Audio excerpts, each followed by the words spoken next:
back to the channel.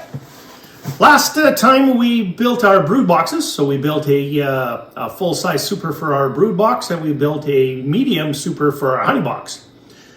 Today what we're going to do is we're going to build the stand. Now, once again, you can have lots of different options for the stand.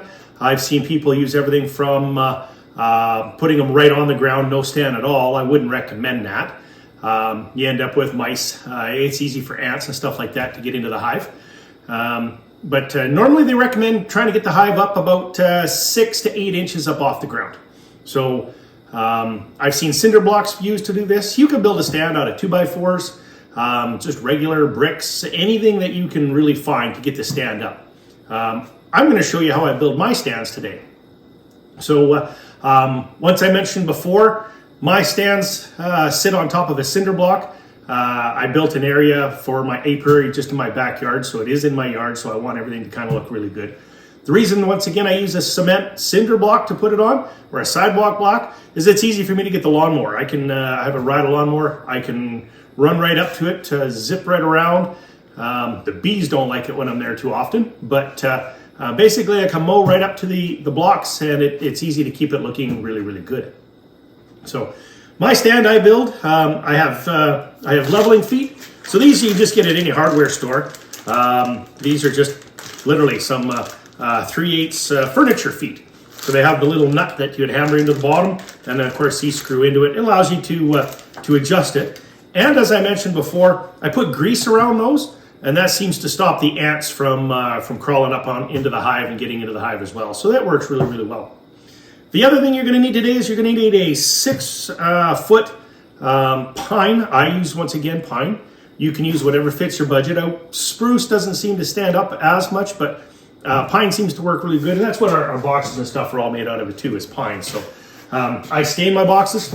So I try to use the same materials. That way the stain looks the same on all the boxes, and it just makes them I guess, makes them good to look at. Or pleasing to look at, I guess is what I was trying to say. But so I try to stick with the pine. And you're going to need a 2x2. So that's pretty much it.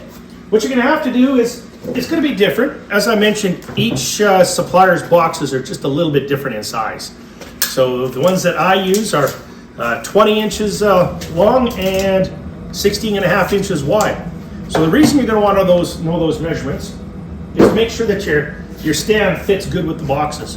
Or if you're going to build a 2x4 stand or something like that, there's lots of plans out there that the box sits down on there and is sturdy. You want it to be fairly hefty. Depends how many honey supers and stuff you get on it, but it's not uncommon to have 150 pounds between bees and boxes and equipment and brood and everything all on the stand. So you want to make sure that the stand you're building is strong enough to support that weight. Let's start by making it. So the first thing I'm going to do, I'm going to take my board and I'm going to rip 2 pieces 20 inches long. So that's going to be the long side. So that's the first thing we're going to do. Let's take it over to the table saw and let's get that done.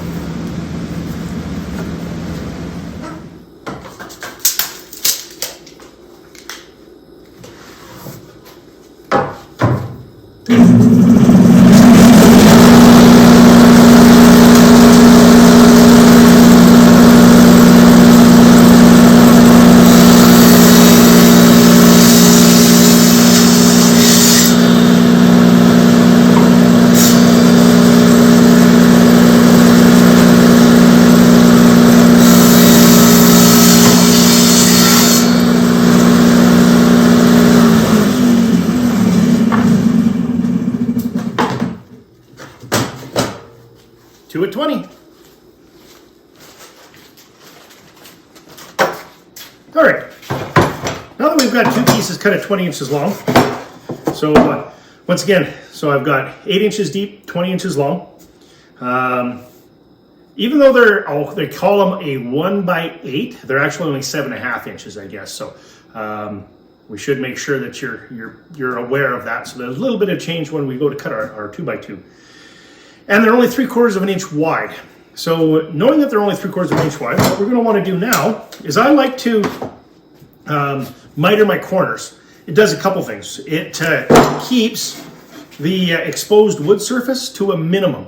So anywhere that this exposed cell is, you know, unless you get it stained up really, really good, it has a tendency to suck the water in. So I like to miter my corners a little bit. It reduces that corner, and it gives it a little bit of a stronger joint.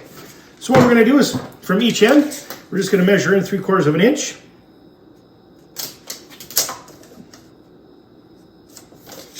We'll draw a square line.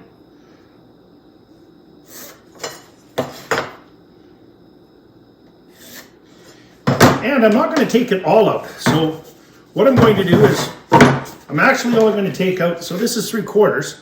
I'm going to leave probably, let's say 1/4 of an inch in there. So I'll be taking out almost 1/2 inch of material.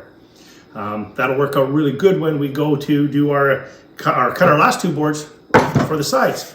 Once again, let's take these over to the saw. You can use a router to do this. You don't have to. You could just, you could literally put them together this way. You could nail them in, you could screw them in. Once again, this is just how I build mine.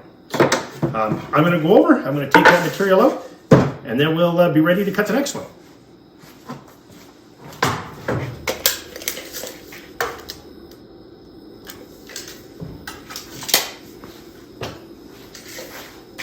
I just have a piece here that I cut to 1/2 inch just to set my blade height. Yeah, it should be pretty close. Let's see where we come up.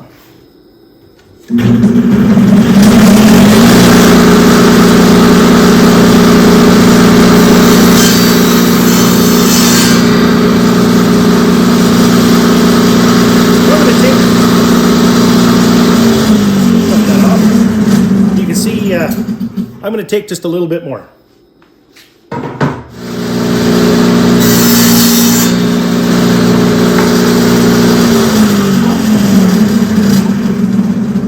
And now I'm just going to take all this material off.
There we go. I'll clean that up with a chisel. All right, let's grab a chisel here. Now we're just going to clean up those ends a little bit.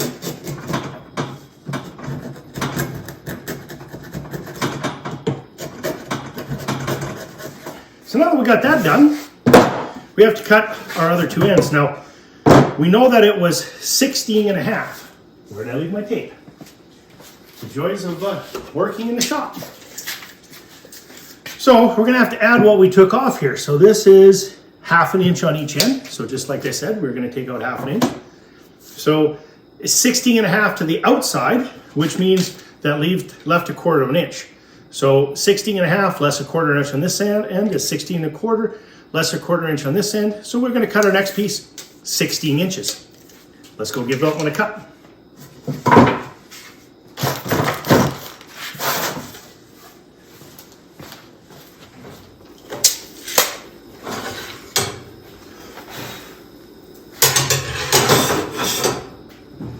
And we need 2 pieces.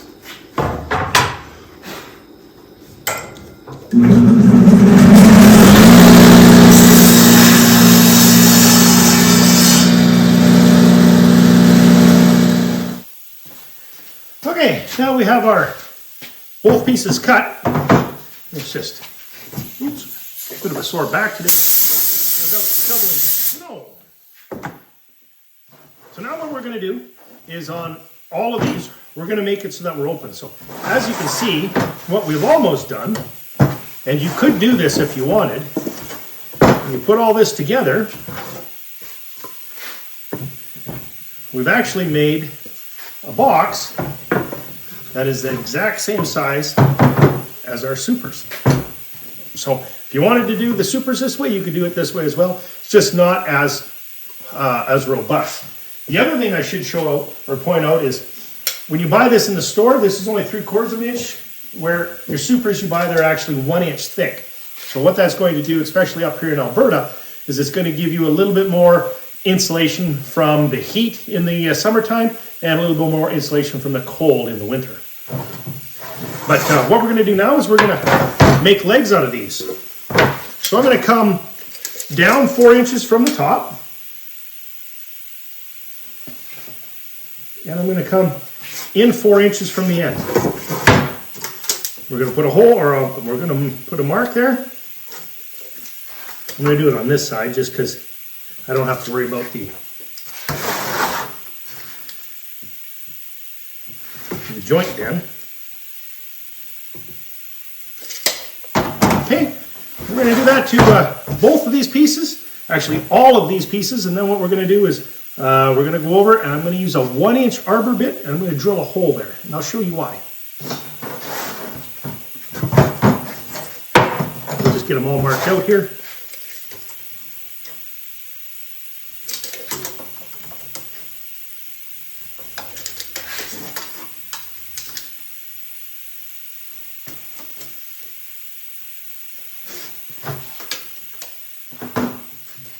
We should mark all the tops.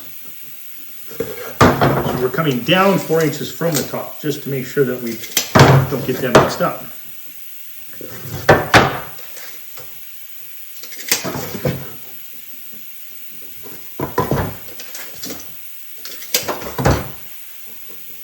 Now, I guess if you wanted, you could make it right in the center.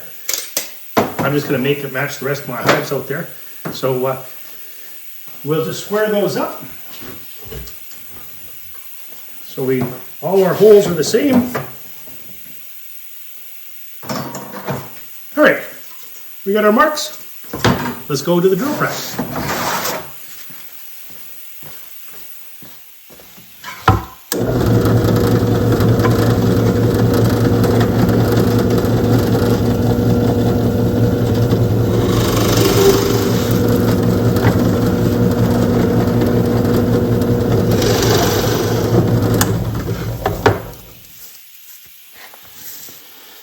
This all makes really good smoker fuel. You might want to hang on to as much of that as you have.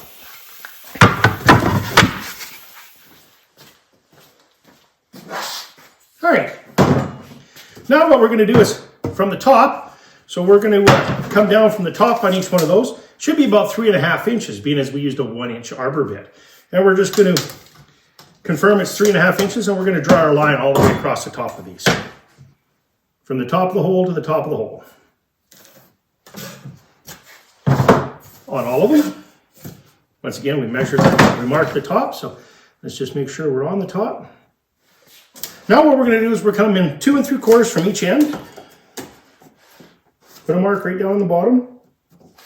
And from there, we're going to draw our line up to the edge of the hole. What this is going to do is, this is going to give us a really nice line.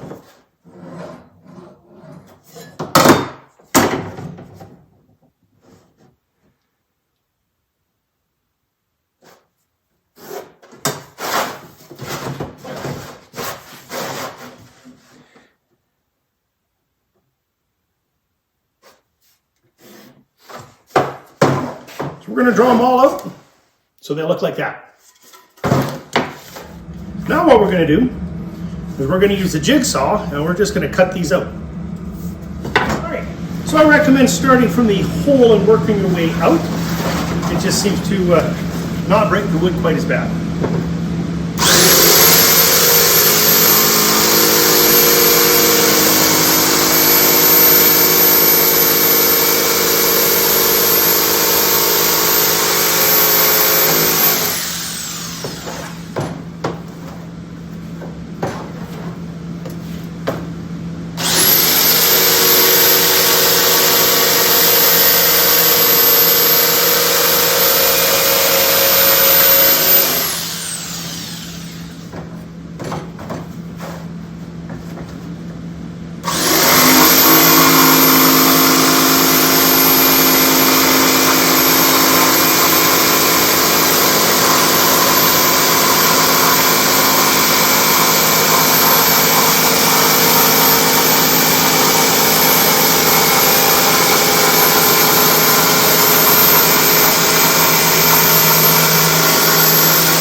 with one leg.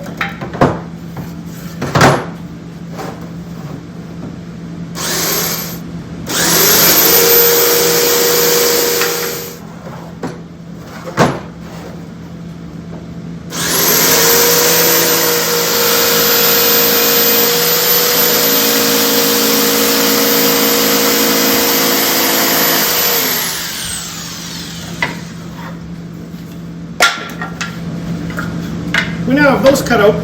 Don't throw these pieces that you cut out away either.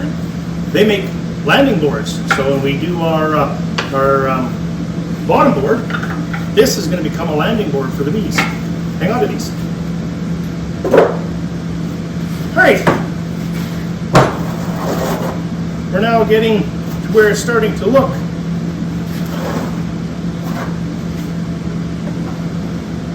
I think it's going to be right.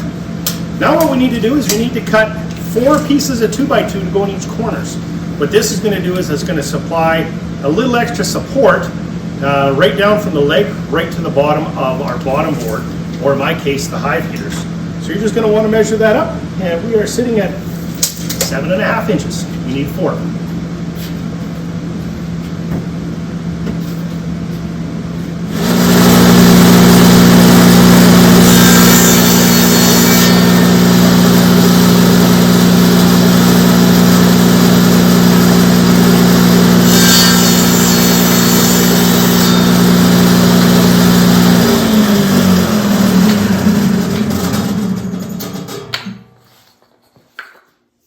1, 2, 3, 4. Where these are all going to go, one's going to go in each corner. And you can see what we've done now here is we've got a really good support for the hive and everything to sit on. We have one more thing to do here yet. We have to drill a hole in the bottom of these so that our legs can go in. Once again, we'll go over to the drill press. Forgot one step. We're going to want to find the center. So all I'm going to do is I'm just going to take my ruler and I'm going to go corner to corner.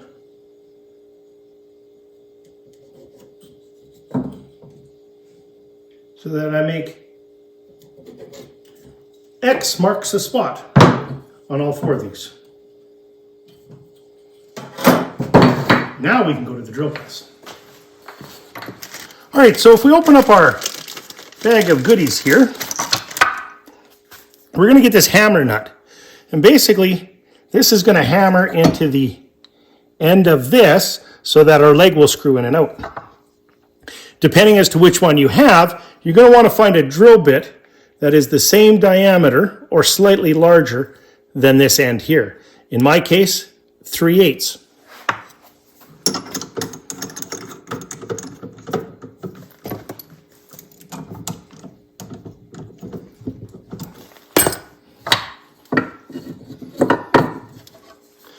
Then we're just going to want to drill our hole. Now, I should also point out, it doesn't have to go that deep.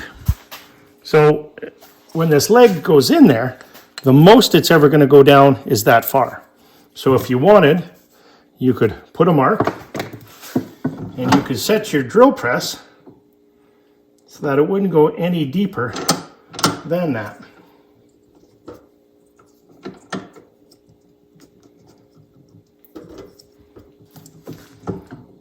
There we go.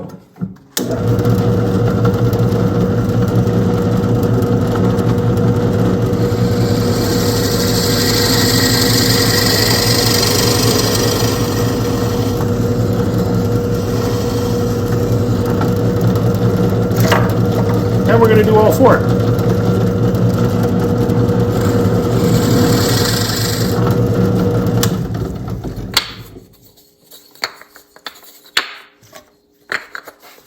Four legs, 4 holes. All right, now we really just have to put it all together. And as you guys probably know from following along, I like to give everything a quick sanding just to make sure we get the rough edges off of it all. So I'll do that here really quickly.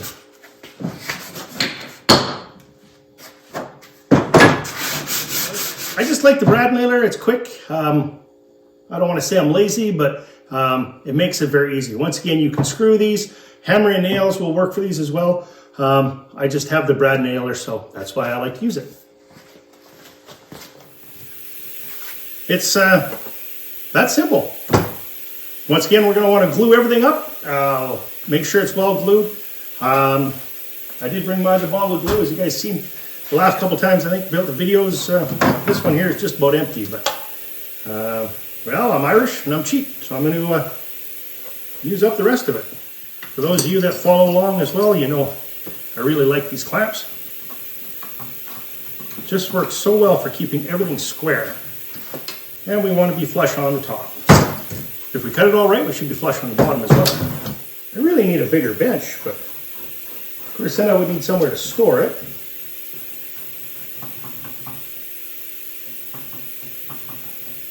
And it just goes on from there.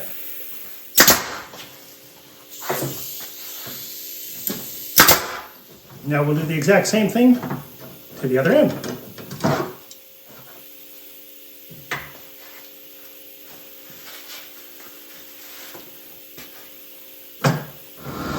We can set this aside to dry, and we can work on our legs. So we'll open them up.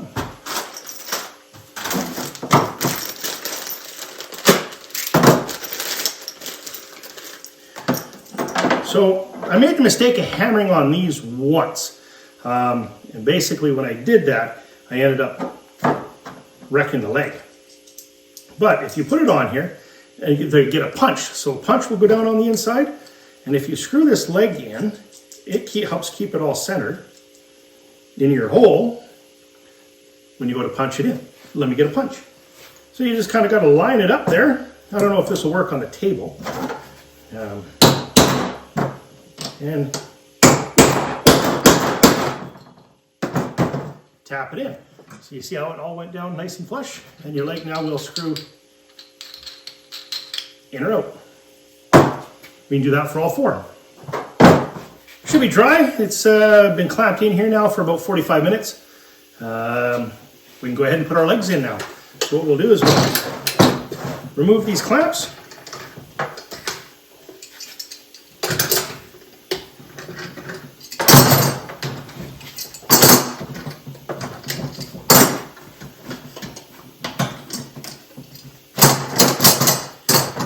Them off to the side. All right, so we want to make sure that these legs are flush with the top. That way when our bottom board or our Hive heater sits on there, it supports it all the way through. So they should be flush top and bottom. We can go ahead and get them glued up.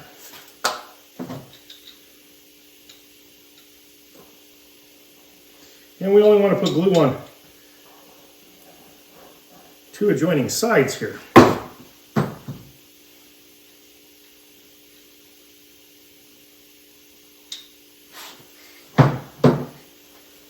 Where'd my paper towel go? Oh.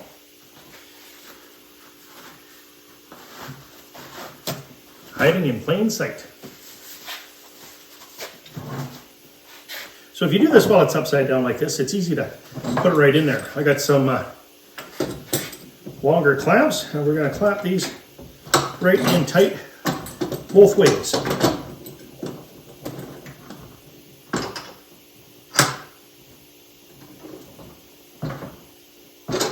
We can go ahead and do another one.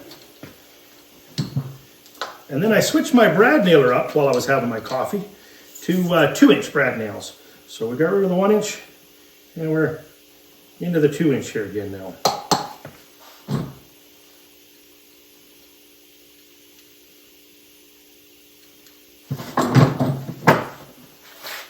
Once again, into the corner.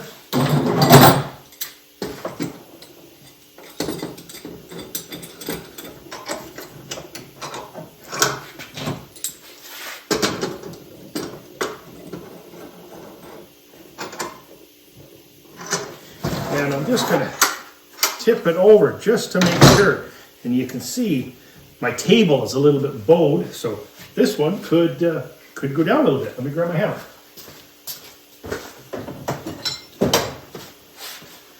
The top is a little bit more important than the bottom.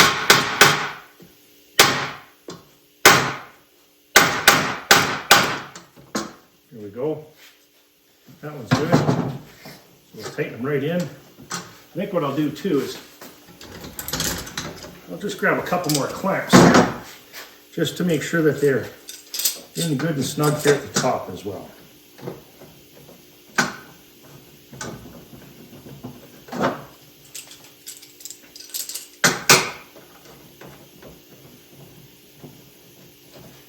All right, we can nail them in. A little bit of shop cleanup to do, but that's our base. And once again, I'll run the sander and everything all over it. But as you can see, we can grab one of our boxes. And it fits on there perfectly. Once again, thank you for following. Next time we'll build our bottom board. Don't forget to hit that like button down below and subscribe to follow along. And by all means, any comments on any of the projects I do or anything like that, please put it down below. Once again, I will try to get back to you within a day or two. This is, once again, a hobby of mine. It's not my full-time job, but thank you for following along. And until next time, take care and stay warm.